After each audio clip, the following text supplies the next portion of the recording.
नमस्कार साथियों, मैं अतुल भारत। और जैसा कि आप देख पा रहे हैं, आज हम कक्षा 7 की जो सामाजिक विज्ञान की पुस्तिका है, सामाजिक एवं राजनीतिक जीवन, उसका पार्ट 3 करने जा रहे हैं, अध्याय 3 करने जा रहे हैं कि राज्य शासन कैसे काम करता है।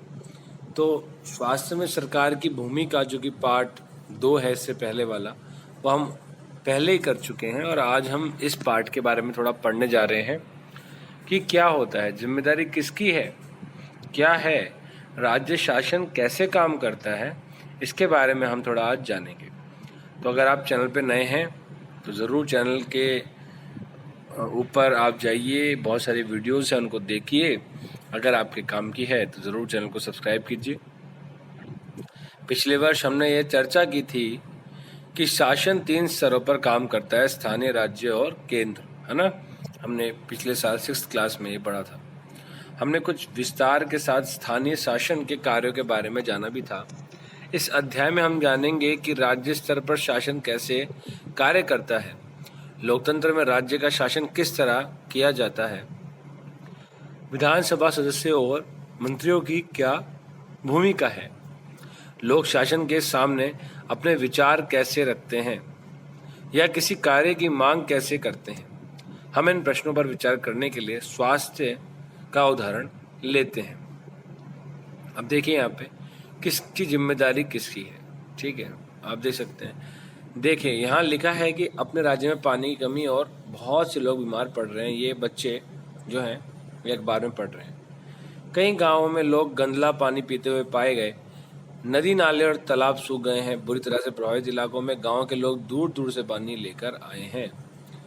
जिला मुख्यालय पातालपुरम में लोगों को 3 दिन में एक बार पानी की सप्लाई दी जाती है। यहाँ का जिला चिकित्सालय मरीजों से अटा पड़ा है, मतलब भरा पड़ा है।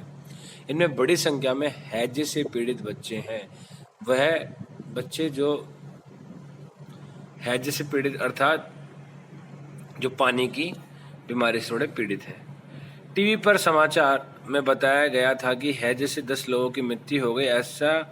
ऐसा हो सकता है कि क्या कोई सचमुच इससे मर सकता है? एक स्टूडेंट दूसरे स्टूडेंट से पूछता है।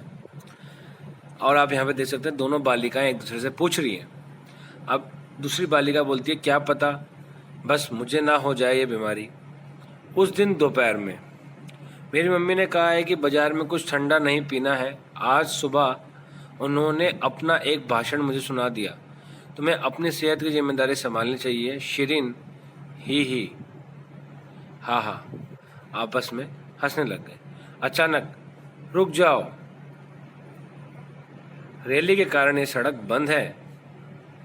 रैली वालों ने विधायक के घर का घेराव कर लिया है। सचमुच? लेकिन क्यों, उन्होंने कुछ कर दिया है क्या? बच्ची पूछती है पुलिस वाली से। पुलिस वाली जो महिला है वो बोलती है, हाँ हाँ, हंसती है। ये लोग तो उस काम पर गुस्सा दिखा रहे हैं जो उन्होंने नहीं किया है। अब नेताजी क्या बोलते हैं, और हम यह मांग करते हैं कि अधिकारी तुरंत स्वास्थ्य की स्थिति पर नियंत्रण पाने के लिए कदम उठाएं। हमारे विधायक को इसकी जिम्मेदारी लेनी पड़ेगी।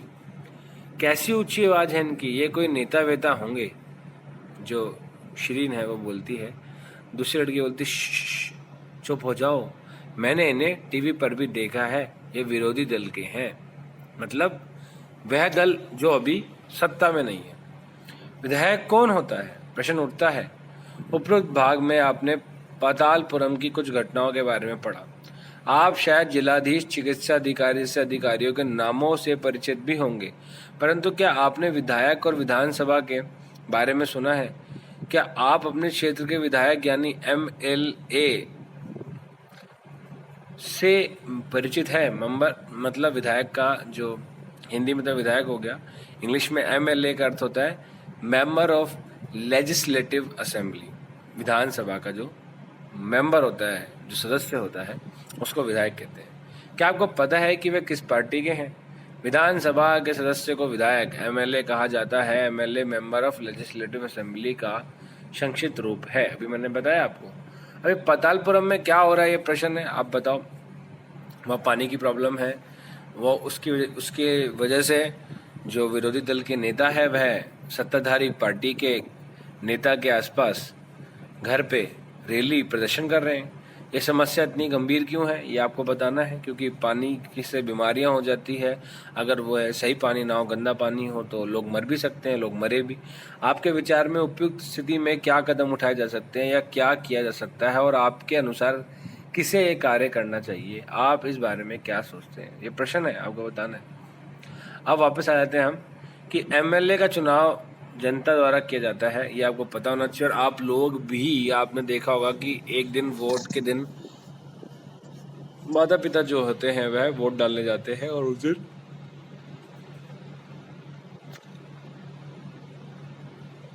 आपके घर के आसपास जो आपका क्षेत्र है जहाँ पे इलेक्शन है वहाँ पे छुट्टी होती है स्कूलों की और भी सरकारी दफ्तरों की।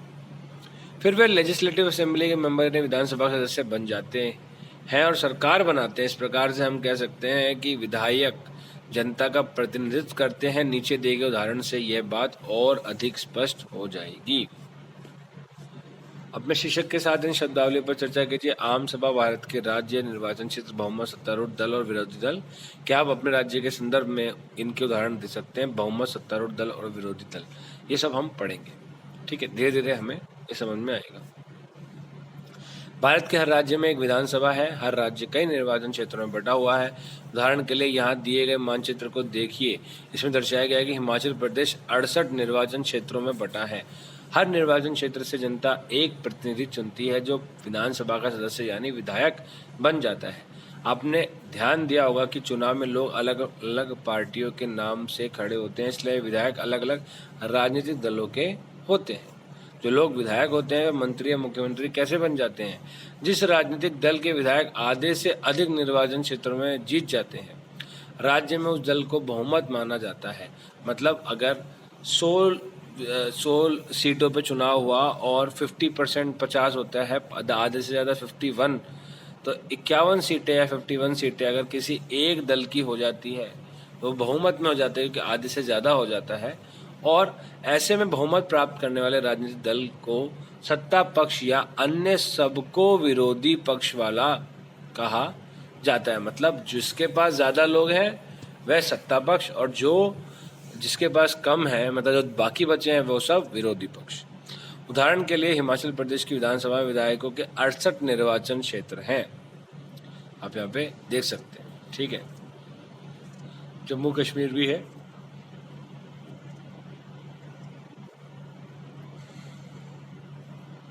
आगे चलते हैं हम। ठीक है, ऊपर दिए गए नक्शे में हिमाचल प्रदेश के जामुनी रंग से दिखाया गया है। जामुनी, ये रहा हिमाचल। ठीक है,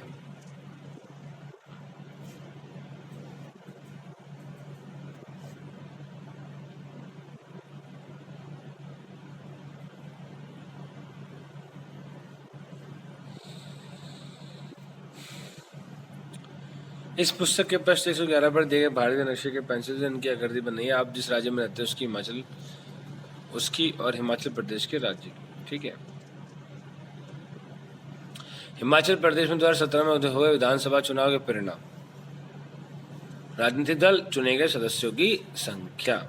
ठीक है, भारतीय जनता पार्टी बीजेपी जिसके 44 नेता थे, इंडियन नेशनल कांग्रेस आईएनसी जिसके 21 विधायक थे, communist party of India Marxist जिसका 1 विधायक था, निर्दलीय जो किसी पार्टी के नहीं है वह 2।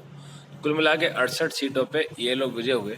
अब आप देखिए 68 का आधा कितना होता है, 68 का आधा कितना होता है, तो 34 होता है।